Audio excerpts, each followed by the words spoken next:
नमस्कार दोस्तों, मैं आशा करता हूँ कि आप लोग बहुत ही अच्छे हैं और प्रसन्न होंगे और स्वस्थ होंगे।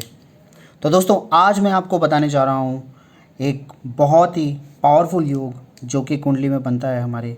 और आप इजीली अपने घर पे भी अपनी कुंडली उठा के या फिर कंप्यूटर से जनरेट करके किसी भी तरह आप अपनी कुंडली में ही देख सकते हैं कि इस तरह का योग आपकी कुंडली में बन रहा है या नहीं।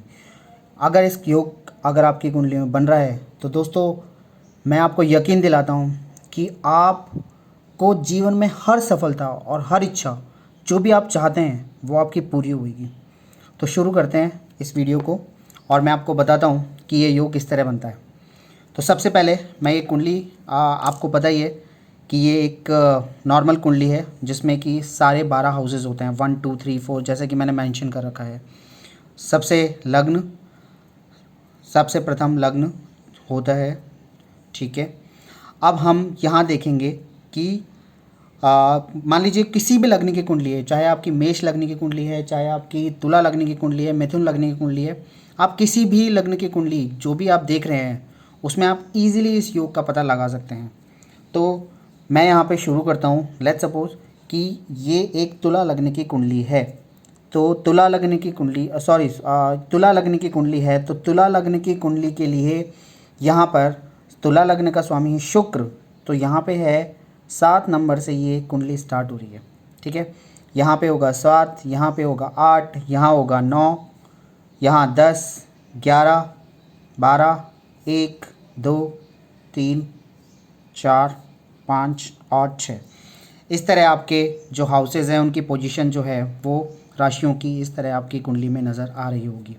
मैं तुला लग्न का एग्जांपल ले रहा हूँ, आप अपनी किसी भी लग्न की कुंडली में देख सकते हैं, ठीक है।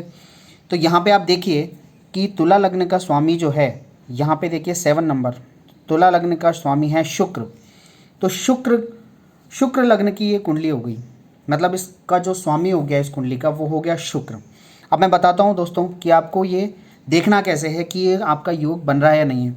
तो यहाँ पे सीधा सा फंडा है दोस्तों कि केंद्र के जो भी हमारे केंद्र के घर होते हैं 1 2 3 4, इनको हम बोलते हैं केंद्र के घर, ठीक है।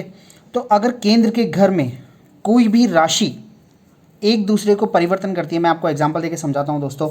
जैसे मान लीजिए कि यहाँ पे है 4 नंबर के स्वामी है कर्क, इसका ग्रह स्वामी है चंद्रमा।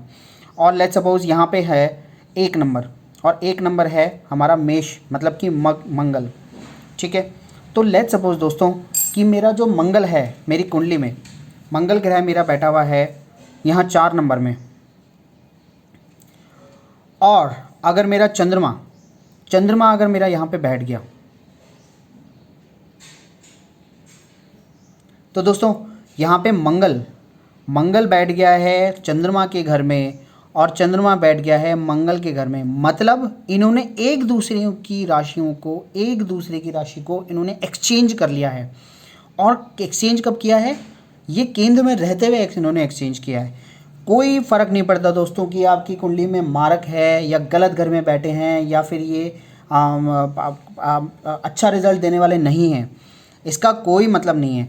अगर ये केंद्र में बैठे हुए हैं और अगर इन्होंने आपस में इन राशियों को एक्सचेंज किया हुआ है दोस्तों, तो ये बनता है सबसे बड़ा योगों में योग, महायोग। ये फर्स्ट नंबर वाला दोस्तों, ये महायोग बन जाएगा आपकी कुंडली में। और इस योग के अंतर्गत खासकर जब आपकी मंगल और चंद्र की दशा और अंतर्दशा चलेंगी, चाहे तो मंगल में चंद्र की अंतर्दशा चल रही है या फिर चंद्रमा की महादशा में मंगल की अंतर्दशा चल रही है, तो दोस्तों दोनों ही केस में आपको जो रिज़ल्ट मिलेंगे वो बहुत ही चौंकाने वाले मिलेंगे। आपको जीवन में हर सफलता, हर इच्छा और जो भी ऊंचाइयां, सक्सेस जो आप प्राप्त करना चाहते हैं दोस्तों, वो बहुत ही इजीली मिल जाएगी। देखिए, कर्म का हमेशा इफेक्ट पड़ता है कुंडली पे, लेकिन यहाँ पे जो कर्म बन रहा है, ये जो योग बन रहा है दोस्तों, ये बहुत ही पावरफुल योग बन रहा है। इसका मतलब ये नहीं है कि मान लीजिए कि जैसे मित्र और शत्रु राशि जैसे मैंने यहाँ पे डिफाइन कर रखा है, तो इसके लिए मैं एक सेपरेट वीडियो भी बनाऊंगा दोस्तों कि मित्रता, शत्रुता और देवग्रह राक्षस ग्रह क्या होते हैं। लेकिन सबसे पहले जो मेरा इंपॉर्टेंट टॉपिक था वो था इस राजयोग का, इस महायोग का आज। तो इस महायोग में दोस्तों ये चीज़ है। इसमें एक और चीज़ बन सकती है दोस्तों कि अगर कोई भी ग्रह अपने ही घर में बैठा हुआ है तो उसके लिए मैं अलग से वीडियो बनाऊंगा। वो महापंचशील योग भी होता है हालांकि केंद्र में, लेकिन यहाँ हम लोग जो बात कर रहे हैं वो महायोग वो इस तरह बनता है दोस्तों। एक और कंडीशन में महायोग किस तरह बनता है दोस्तों, मैं आपको बताता हूँ कि इन चारों घरों के अलावा अगर कोई भी त्रिकोण के घर, त्रिकोण का घर मतलब कि 5th हाउस और 9th हाउस, इनको हम बोलते हैं त्रिकोण का। तो अगर त्रिकोण की राशियों में भी अगर इन चारों में ग्रहों में से किसी को भी एक्सचेंज कर रखा है, जैसे कि हमने देखा कि यहाँ पे 4 और 1 ने आपस में एक्सचेंज कर लिया था, तो मैं एक और एग्जांपल लेके देख चलता हूँ दोस्तों कि जैसे 3 नंबर है, यहाँ पे 3 नंबर हमारा होता है मिथुन राशि, मतलब कि उसका स्वामी होता है बुध, और होता है यहाँ पे 10 नंबर है हमारी मकर, मतलब शनि। तो मान लीजिए कि आपका 3 नंबर मतलब 9th हाउस में आपके बैठे हुए हैं शनि देव, ठीक है। और आपके जो 3 नंबर के स्वामी बुध देव बैठ गए आपके 4th हाउस में, मतलब कि यहाँ पे बुध देव यहाँ पे बैठे हुए हैं। तो इस केस में भी दोस्तों इन्होंने अपना राशि परिवर्तन कर लिया है, और राशि परिवर्तन से बनता है यहाँ पे महायोग, महायोग बनता है दोस्तों यहाँ पे। इस महायोग को एक राशि परिवर्तन भी बोलते हैं दोस्तों, इस महायोग और राजयोग को राशि परिवर्तन योग भी बोलते हैं। और जिसकी भी कुंडली में ये योग बन रहा है, मान लिए कि आप बहुत ही लकी हैं और बहुत ही अच्छी कुंडली आपकी है। तो दोस्तों ये हो गई महायोग की बात। इसके साथ में जहाँ पे भी एक पॉजिटिव फैक्टर्स आते हैं वहाँ पे नेगेटिव भी होते हैं दोस्तों। तो मैं आपको ये बताना चाहता हूँ कि महायोग साथ में यहाँ पे 2 और गंदे योग बनते हैं। गंदे योग तो नहीं बोल सकते, दैन्य योग एक अच्छा योग नहीं है। तो दैन्य योग किस तरह बनता है दोस्तों कि अगर केंद्र के किसी भी राशि में और 6, 8, 12 में जो भी मेरी राशि बैठी हुई है, अगर उन्होंने आपस में एक्सचेंज कर लिया है दोस्तों, जैसे कि मान लीजिए कि आपके 12th हाउस में 6th हाउस में बैठा हुआ है 12th, मतलब यहाँ पे बैठे, यहाँ पे बृहस्पति देव की राशि है और यहाँ पे है हमारे 7 मतलब शुक्र देव। तो मान लीजिए आपका जो लग्नेश है शुक्र देव वो बैठ गए हैं आपके 12th हाउस में, मतलब कि 6th हाउस में, और आपका जो मतलब 12th हाउस मतलब बृहस्पति देव बैठ गए हैं आपके लग्न में। तो दोस्तों ये जो योग बनता है ये बनता है दैन्य योग। दैन्य योग में हमेशा स्थिति नेगेटिव रहती है आपकी। जब शुक्र की और बृहस्पति की जब दशा और अंतर्दशा चलेगी तो ये आपको अच्छे रिजल्ट्स नहीं देगी दोस्तों, बहुत परेशान करेगी, आपको दौड़ाएगी, आपको आपके में उधार होएगा, रण होगा, आपकी दुर्घटना हो सकती है, आप कंपटीशन एग्ज़ाम में सक्सेस नहीं पा सकते हैं। आप बहुत मेहनत कर लें, मेहनत का फल आपको रिजल्ट्स के अकॉर्डिंग नहीं मिलेगा दोस्तों। तो ये जो सेकंड नंबर वाला जो योग है वो है दैन्य योग। किसी भी हाउस, मतलब मान लीजिए दोस्तों ये सिर्फ मैंने एग्जांपल लिया 6th हाउस से, अगर 6, 8, 12 6th, 8th and 12th house in तीनों में से किसी को भी किसी भी राशि में अगर केंद्र ने एक्सचेंज कर लिया है अपनी राशि में, जैसे मैंने आपको एग्जांपल दिया यहाँ पे 7 और 12 वाला, तो ये बनता है दोस्तों हमारा दैन्य योग।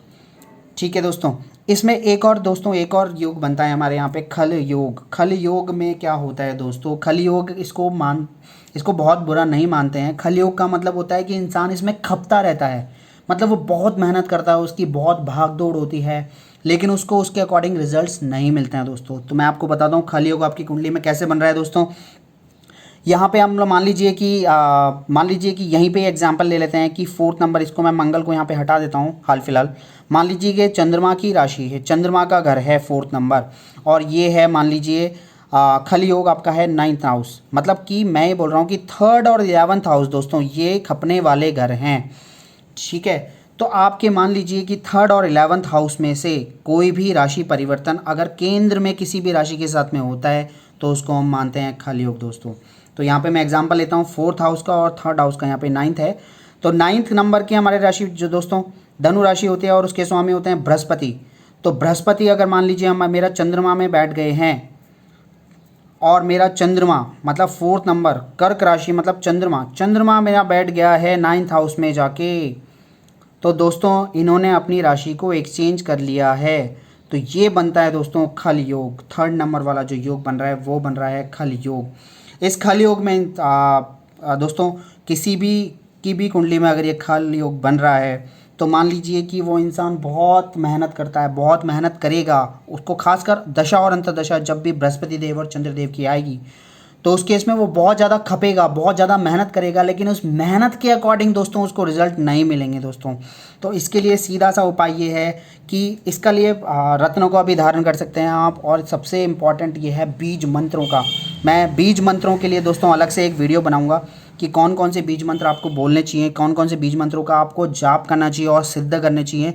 उसके लिए मैं एक सेपरेट वीडियो बना दूंगा। लेकिन हाल फिलहाल जो मैं आपको योग बना रहा हूँ वो महायोग, दैन्य योग, योग, ये दोनों योग अच्छे नहीं हैं, ठीक है, लेकिन जो महायोग है, महायोग का मतलब है दोस्तों कि आप दुनिया में बहुत ही अच्छी कुंडली लेके जन्मे हैं और आपको दुनिया की हर सक्सेस जो भी आप प्राप्त करते हैं, जो भी आप चाहते हैं, जो भी मन में है, वो आपको ज़रूर मिलेगी। तो दोस्तों बने रहिए मेरे साथ अगले और वीडियोज़ में मेरे साथ में।